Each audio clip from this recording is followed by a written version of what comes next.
Menurut saya, integritas itu yaitu berani berdiri teguh di atas kebenaran. Satu kata yang terpikir oleh saya ketika mendengar kata Pak Ahok adalah berani. Satu kata yang terpikir oleh saya ketika mendengar kata Ahok adalah tegas. Satu kata yang terpikir oleh saya ketika mendengar kata Ahok adalah bijaksana.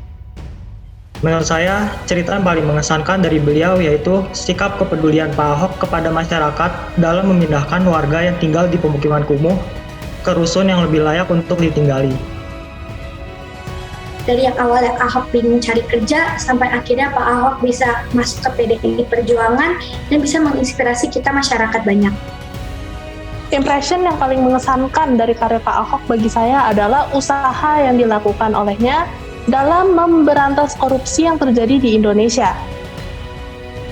Dan hal yang paling menarik dari perjalanannya beliau adalah bahwa beliau, Pak Ahok, berhasil membuktikan bahwa sekalipun minoritas, dia tetap menjadi seorang pemimpin yang berhasil dan sukses membawa kemajuan bagi Indonesia. Saya Davina, saya ingin menjadi pemimpin yang berintegritas.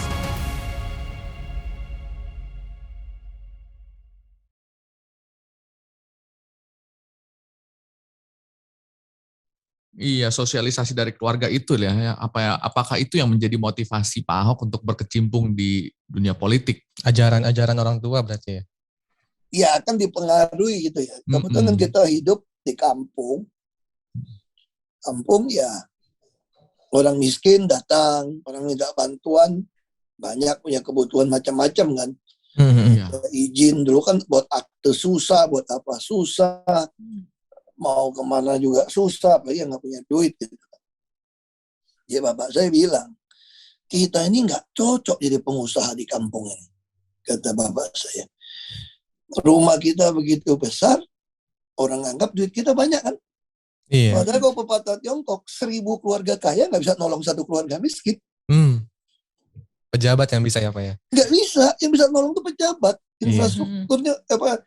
Kemiskinan diakibatkan oleh kesempatan ini yang harus diciptakan dari pejabat.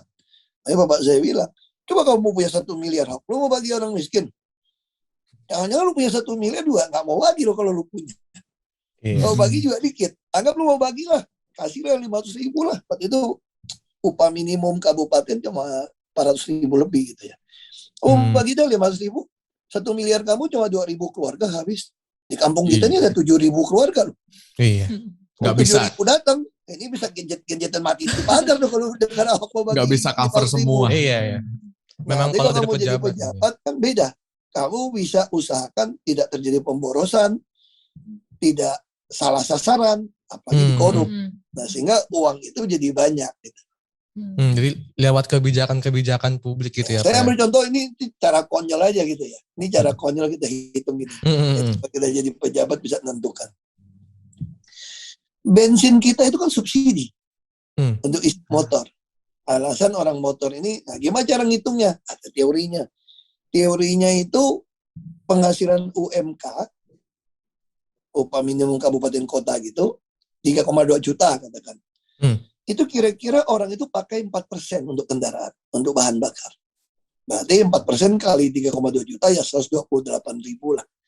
Kira-kira nih, 128.000. Nah pertanyaan kita, 128.000 ini kan subsidi nih, ditaruh di bensin. Padahal orang juga belum tentu apa, pakai bensin kan orang miskin. Iya, pakai motor kayak gitu juga, ya. Gitu loh. Nah, lalu kita berpikir, berapa subsidinya pemerintah bayar ke Pertamina nih? 1 tahun kira-kira 10 triliun. 10 triliun.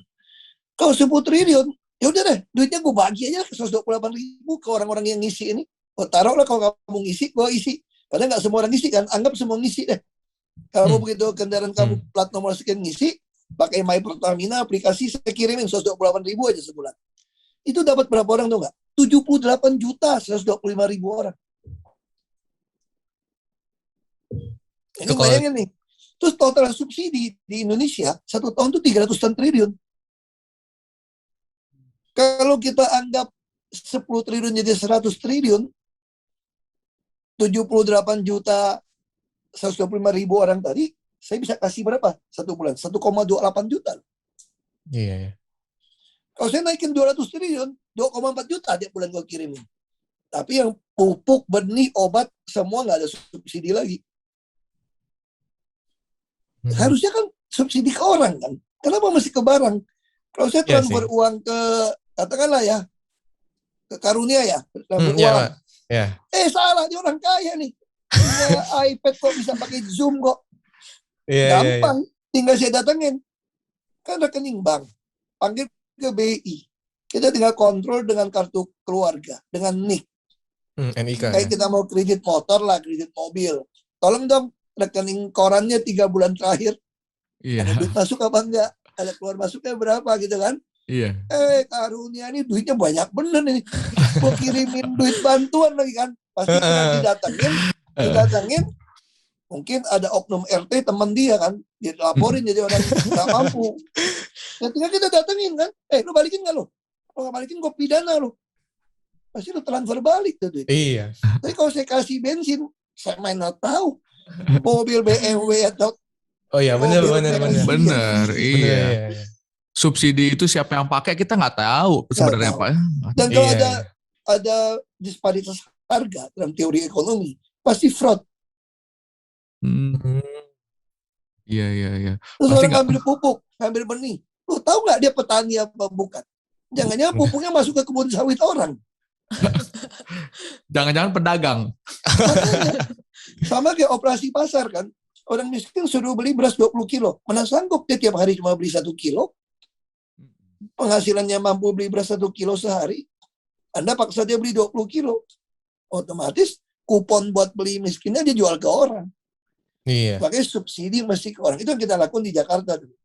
Subsidi ke pelajar, ke kartu KJP.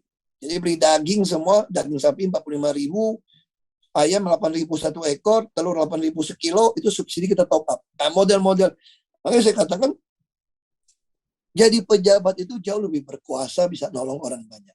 Nah, sama tuh saya DKI dulu, banyak orang miskin, ijazahnya nyangkut, nggak bisa tebus dari sekolahnya. Mau kita bantuin tuh, miliaran itu. Untuk ngurus ijazah miliaran apa ya? Iya. Orang-orang di swasta kan dia nggak bisa tebus, ijazahnya ditahan. Oh iya. Baik. Padahal dia butuh kerja kan, jadi itu saya melihat, ya tapi sekali lagi kekuasaan itu, Anda bisa jadi pejabat itu dari Tuhan. Kita juga mesti lihat perspektifnya yang benar, perspektifnya Mbak Tuhan gitu. Betul. Ketika kamu diparkirkan untuk kuliah, ya Anda nggak bisa ngapa-ngapain. Nah, saya kan sempat dari gubernur langsung parkir kuliah master program 2 tahun. Potong libur semester ya 20,5 bulan lah di Makobrimob di tahanan.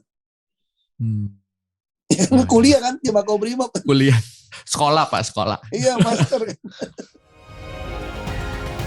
Saya Davina, saya ingin menjadi pemimpin yang berintegritas.